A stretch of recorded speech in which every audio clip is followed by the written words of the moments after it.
The security chief laughed when the janitor suggested checking the south entrance cameras. "Sweetheart, I've been doing this job since before you learned to mop floors." But when gunshots echoed through the campus library 90 seconds later, from the exact location she'd warned about, his smirk vanished. The woman in the gray custodial uniform was already moving, not running away like everyone else, but toward the danger with movements too precise, too tactical, too trained to belong to any janitor he'd ever seen. Welcome to Secrets Never Told. Before we begin this powerful story of hidden expertise and deadly precision, tell me in the comments, where are you watching from today? And if you believe the most dangerous people are often the ones nobody notices, hit that subscribe button and help us honor those who serve in silence. The Caldwell University campus stretched across 200 acres in upstate New York. For campus security chief Warren Briggs, it was the perfect retirement gig after 23 years with the NYPD. The pay was excellent, the stress minimal, and the respect automatic. Every morning at 6 a.m., Briggs arrived in his perfectly pressed uniform, reviewed overnight reports, and began his rounds feeling quietly superior. He'd seen real crime, real danger. These campus kids had no idea what actual security work looked like. What Briggs didn't notice was the custodial worker who arrived every morning at 5:30 a.m. She was always there when he walked in, quietly emptying trash or wiping surfaces outside his office. Her name was Nadia Kress. To most people, she was simply the janitor, invisible background noise. She was early 30s, shoulder-length blonde hair in a practical ponytail, striking blue eyes kept carefully downcast, athletic build hidden beneath loose gray uniform. Nadia moved through campus like a ghost. She spoke rarely, smiled politely when acknowledged, and never drew attention to herself, which was exactly the point. Because Nadia Kress wasn't just a janitor. For 9 years, she'd been Captain Nadia Kress of Army Intelligence, specializing in threat assessment, tactical linguistics, and covert operations.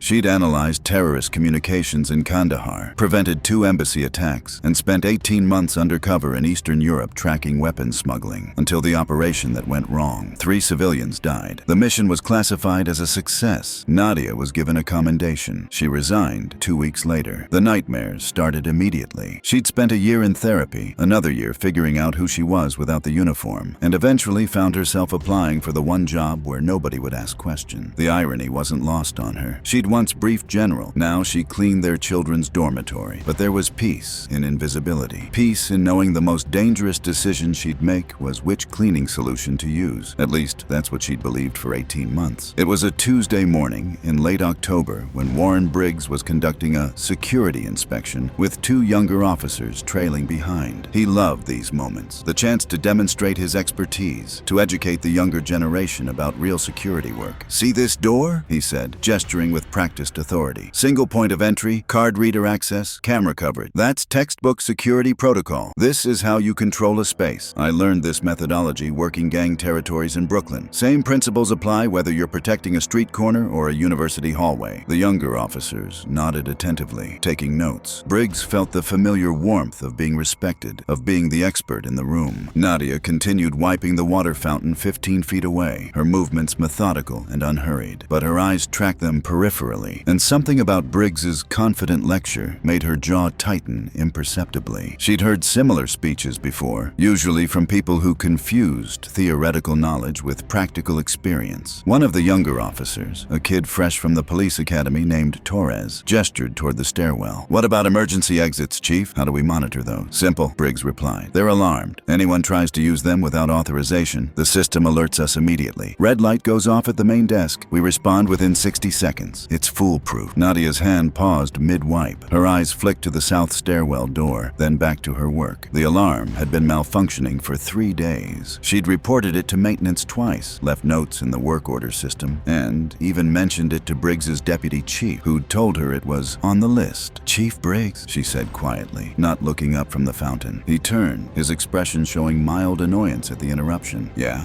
"The south stairwell alarm has been broken since Friday." Briggs's eyebrows rose. "And you know this how, exactly?" "I clean the stairwells every morning at 5:45. For the past 3 days, I've watched students use that emergency exit as a shortcut to the parking garage. The door opens freely. No alarm sounds, no alerts." "Well," Briggs said with exaggerated patience, "I'm sure maintenance is handling it. These things take time. We have protocols and procedures. We can't just—" "It's a security vulnerability," Nadia interrupted, her voice still quiet but carrying a different quality now. South exit, 3rd floor. No camera coverage in that stairwell. Malfunctioning alarm. Direct access from the parking structure. If someone wanted unrestricted entry to this building without detection, that's exactly how they do it. The hallway went silent. Even Torres and the other young officers stopped writing in their notebooks. Briggs turned slowly to face her fully, his face beginning to redden. "Sweetheart," he said, his voice taking on a condescending edge that made Nadia's shoulders tighten. "I've been doing security work since before you learned which end of a mop to hold. I spent 15 years working gang crime in one of the most dangerous precincts in New York City. I think I can identify what constitutes an actual threat versus what a civilian with no training thinks might be important." Nadia met his eyes for just a moment. In that brief exchange, Briggs saw something that made him uncomfortable. A steadiness, an assessment, a complete absence of the deference he expected. It was the look of someone evaluating his competence and finding it lacking. Then she dropped her gaze back to her work. "Of course, Chief. I apologize for overstepping. These civilian workers," Briggs muttered to his officers as they walked away, loud enough for Nadia to hear. "They watch too many action movies. Think every little maintenance issue is a crisis. In real security work, you learn to distinguish between actual threats and paranoid imagination." Torres glanced back at Nadia uncertainly, but followed his chief without comment. Nadia finished wiping the fountain with mechanical precision. Her hands were steady, but inside, frustration warred with training. She'd spent 9 years in environments where speaking up about security vulnerabilities wasn't just encouraged, it was mandatory. Where observation from any source was valuable, where ego never trumped safety. But this wasn't the army. This was civilian life, where credentials mattered more than competence, and a janitor's warning was dismissed out of hand. She moved to the 2nd floor, continuing her routine, but her mind was already working differently. The training she'd tried to suppress for 18 months was reasserting itself, analyzing pattern, assessing threats, calculating probabilities. That's when she noticed him again. The man was standing near the information desk, photographing the building directory with his phone. Mid-20s, dark jacket, athletic build. By itself, completely normal behavior. Students photographed everything, except this was the 4th time she'd seen him in 3 days. Yesterday, he'd been in the science building during her afternoon shift, photographing the emergency evacuation map. The day before, he'd been in the library, taking pictures of the security camera positions while pretending to browse books. And now, here he was again, in Morrison Hall, meticulously documenting the building layout. Nadia's internal alarm system, the one forged through years of identifying threats in hostile environments, activated fully. She observed without appearing to observe, her hands continuing to empty trash bins while her mind cataloged details. The man's eyes weren't tracking the directory for information. They were scanning for weaknesses. His body language showed tactical awareness. He positioned himself with his back to walls, maintained visual contact with exits, and when a campus police officer walked past, he deliberately turned away while pretending to check his phone. Professional surveillance, not student curiosity, not coincidence. Nadia took out her phone and pretended to check a text message. In reality, she was photographing the man from an angle that captured his face clearly. She noted his clothing, his gait, the small bulge under his left arm that suggested a concealed weapon, and the way he moved. Economical, purposeful, trained. Everything about him screamed military background, but not current military. Something else. Something wrong. She finished her work on the 2nd floor and descended to the 1st, where she had a small supply closet that served as her unofficial break room. Once inside with the door closed, she pulled out her phone and stared at the photograph. This was the moment of decision. She could report it through proper channels. Tell Briggs, file a report, let the system handle it. Except Briggs had just demonstrated exactly how he'd respond to a janitor's paranoid imagination. She could let it go. Tell herself she was seeing threats that didn't exist, that she was projecting her past onto innocent situations, that not everyone was a danger. Except her instincts had kept her alive through 3 deployments and dozens of covert operations. They'd never been wrong before. Nadia sat in the quiet closet for a full minute, weighing options. Then she opened her phone and accessed an application hidden in a folder labeled Recipes. It wasn't recipes. It was a secure portal to databases she technically shouldn't have access to anymore. Databases that existed in the gray spaces between official channels and black operations. She uploaded the photograph and ran facial recognition protocols she'd learned during her time with Army intelligence. The encryption protocols were outdated by about 6 months, which meant she'd resigned before the last security update. But they still worked. The match came back in 40 seconds, faster than she'd expected. Marcus Venn, age 27, former United States Army, 3rd Infantry Division. Dishonorable discharge 3 years ago for reasons listed as classified. See JAG records. Known associations with Orion Group, a private military military contractor that operated in legal gray areas. Current whereabouts listed as unknown. Flagged by FBI Domestic Terrorism Task Force for potential involvement with extremist networks, specifically anti-government militia organizations. Below the basic information was a note that made Nadia's blood run cold. Subject has training in explosive ordnance, small unit tactics, and building infiltration. Consider armed and dangerous. Do not approach without tactical support. Nadia closed the application and sat in the darkness of the supply closet, her heart rate steady despite the information in front of her. This wasn't paranoia. This wasn't projection. This was a credible threat actively surveilling a university where 3,000 students studied, lived, and trusted that adults would keep them safe. And the man responsible for security had literally laughed at her concern about a compromised entrance. She could walk away, quit her job tonight, move to another town, let someone else handle the problem. She'd done her time, paid her dues, earned the right to live a quiet life free from responsibility. Except she knew exactly what Marcus Venn was doing. She recognized the pattern because she'd seen it dozens of times in threat assessments, pre-operational surveillance, mapping escape routes, identifying security weaknesses, preparing for action. Something was coming, maybe tomorrow, maybe next week, but it was coming. Nadia pulled a locked box from the bottom of her supply cart, ostensibly for valuable cleaning supplies, actually containing items from her previous life. She opened it and removed a small black notebook filled with phone numbers and contact protocols she'd hoped never to use again. She found the number she needed, a former colleague from Army Intelligence who'd transitioned to FBI liaison work, someone who could run deeper background checks and potentially mobilize resources if things escalated. She sent a single encrypted text message. Caldwell University, New York. Marcus Venn, Orion Group, conducting pre-op surveillance. Need eyes on situation. Urgent. The reply came back in 2 minutes. Confirmed. Will monitor. Do not engage. Backup is 4 hours out if needed. Stay invisible. Nadia stared at those last 2 words. Stay invisible. That had been the plan for 18 months. Stay invisible. Stay safe. Let others handle the danger. But she'd never been good at staying invisible when people were at risk. She closed the box, locked it, and returned to her work. But everything was different now. She wasn't just cleaning buildings anymore. She was gathering intelligence, monitoring a threat, preparing for the moment when staying invisible might no longer be an option. The next morning, Nadia arrived at 5:15 a.m. and confirmed the alarm was still disabled. The door opened freely, and the camera angle created a perfect blind spot. When Briggs arrived, she was waiting. I wanted to follow up about the south stairwell, he sighed. Lady, maintenance handles that. Not my department. Security protocol says emergency exits should be checked daily when alarms malfunction. He looked at her sharply. You read the security protocols? They're posted in your office. I see them when I clean. Focus on your actual job and I'll focus on mine. He started closing his door. Nadia stopped it gently. There's a man conducting surveillance of campus building. He's photographing security positions. He's former military with extremist connections, and your south entrance is compromised. This is a credible threat. Briggs stared. Who the hell are you? The fire alarm erupted, but not the steady drill pattern, the rapid, urgent pattern of manual activation. Nadia was moving before her mind caught up, abandoning her cart, posture shifting to something else entirely. Wait, Briggs called. We need to evacuate. The first gunshot cut him off, then screaming, then more shots. Nadia was already moving toward the sound with purposeful calm that only came from combat experience. Warren Briggs found himself following a janitor into the most dangerous situation of his life. The second floor was chaos. Students crouched behind furniture, professors barricaded in offices, and at the far end, a figure in tactical clothing was breaching a locked door with a rifle. Marcus Venn. But he wasn't alone. 2 more armed individuals controlled the stairwell and elevator. Professional, coordinated, planned assault. Nadia pressed against the wall, cataloging details. 3 shooters, AR platform rifles, tactical gear, trying to reach someone in the dean's office. Briggs had his weapon drawn, but hands shaking. We need to wait for backup. State police are 10 minutes out. People will be dead in 3, Nadia replied clinically. Once they breach that door, this becomes a murder scene. You're a civilian. Nadia turned to look at him. For the first time, Briggs saw past the uniform. He saw absolute certainty, controlled readiness, professional assessment. Who are you? He asked. Someone who knows what 3 shooters can do to unarmed civilians. Stay here. Cover the stairwell. When SWAT arrive, tell them there's a friendly inside. She moved, staying low, using cover. She approached the first shooter from his blind spot. He never saw her coming. Nadia's strike was precise, disabling his weapon hand, followed by a control hold. In 3 seconds, she had his rifle and him face down, flex cuffed with zip ties from her belt. The second shooter turned. His rifle came up, but Nadia was already moving, calling out with absolute authority, "Federal agent, drop your weapon. You are surrounded. A lie!" But her tone carried 9 years of giving combat orders. The shooter hesitated. That half second was all she needed. She disabled him with the same clinical efficiency. 2 down, 1 remaining. Marcus Venn spun, rifle raised. They locked eyes across 20 feet. Recognition flashed across his face. He'd been military. He knew the difference between a civilian with a gun and an operator with training. "Who are you?" he demanded. Nadia stood still, acquired rifle pointed down, posture non-threatening but ready. "Someone who knows you're Marcus Venn, dishonorably discharged, currently wanted by the FBI. Someone who knows your exit is compromised because state police are surrounding the building. And someone who knows the man in that office isn't worth federal prison." Venn's eyes widened. "Last chance. Put down the weapon. You get to live. These students go home. Or SWAT breaches in 2 minutes and this ends badly." She took 1 slow step forward. "You were 3rd Infantry. You served honorably for 6 years. That soldier is still in there. He knows the right call." Venn's weapon wavered. Then, slowly, he lowered it. On the ground, weapon aside, hands visible. He complied. As she secured him, state police tactical units thundered up stairwells. Within seconds, the hallway filled with armed officers. Nadia set down the rifle, raised her hand, and calmly briefed the first tactical officer. 3 shooters secured, no civilians injured. Building clear, except for barricaded rooms. The tactical commander stared at her gray uniform. "And you are?" "Custodial staff." "Custodial staff," he repeated flatly. "Yes, sir." He looked at the 3 secured shooters, then back at her. "Ma'am, I need you to come for a debrief." As she walked toward the stairwell, she passed Brigg, who stood pale, weapon holstered. He grabbed her arm. "Who the hell are you, really?" Nadia looked at his hand, then his face. "I'm the person who tried to tell you about the south entrance yesterday. Maybe next time don't assume the janitor doesn't know what she's talking about." She removed his hand and continued down the stairs. The debriefing room was sterile. Nadia sat calmly, still in her gray uniform, across from Detective Sarah Morrison and FBI Special Agent David Chen. "You're a janitor," Morrison began. "Custodial technician, but yes, who single-handedly neutralized 3 armed assailants using military tactics." Agent Chen leaned forward. "Captain Nadia Kress, Army Intelligence, 9 years, specialized in threat assessment and covert operations. Purple Heart, Bronze Star, classified commendations. Resigned 2 years ago under classified circumstances. You're supposed to be in Montana working as a park ranger. Park ranger didn't work out. I'm trying to live quietly. You prevented a hostage situation. You identified a threat 24 hours before it materialized. Why didn't you identify yourself to campus security?" "I tried. The security chief told me to focus on mopping. But you could have identified yourself as former military intelligence." Nadia was quiet. "Do you know what happens when people find out? They treat me like a weapon or a problem. I wanted to be invisible. Just someone who cleaned buildings and didn't make life or death decisions. Yet you made those decisions anyway," Chen said gently, "because students were about to die." Morrison nodded. "You're not in trouble. You saved lives. The university president wants to give you a commendation. The media is calling you a hero." "I don't want commendations or media attention. I want to go back to my apartment. Your face is on 3 news channels. Someone filmed you. You're trending." Nadia closed her eyes. The exposure she'd spent 2 years avoiding. "Come back," Chen said. "Not active duty. Consulting, threat assessment, security training, things that use your skills without field work. I left for a reason. I read your file. Prague wasn't your fault." Nadia's jaw tightened. "Tell that to the 3 civilians who died because some bureaucrat decided politics was more important than intelligence." Silence. Morrison spoke. "You don't have to decide today, but what you did was extraordinary. You can't walk away from who you are." Nadia stood. "Are we done?" "For now." Chen slid a card across the table. "Call me when you're ready." Outside, news vans gathered. Nadia slipped out a side exit and walked to her car. She sat for a long moment, just breathing. Her phone buzzed. Text from Warren Briggs. "I need to talk to you, please." Then from the university president, then a news station, then 3 more unknown numbers. Nadia turned off her phone and drove home. When she reached her apartment, Dean Robert Halloway waited by her door. "Miss Kress, may I have a moment? I'm really tired." "I know. I wanted to say thank you. My daughter was in that office. She's 23. She wants to be a teacher. Because of you, she gets to do that." Nadia's expression softened. "I'm glad she's safe. The board wants to offer you director of campus security. Full authority, complete budget.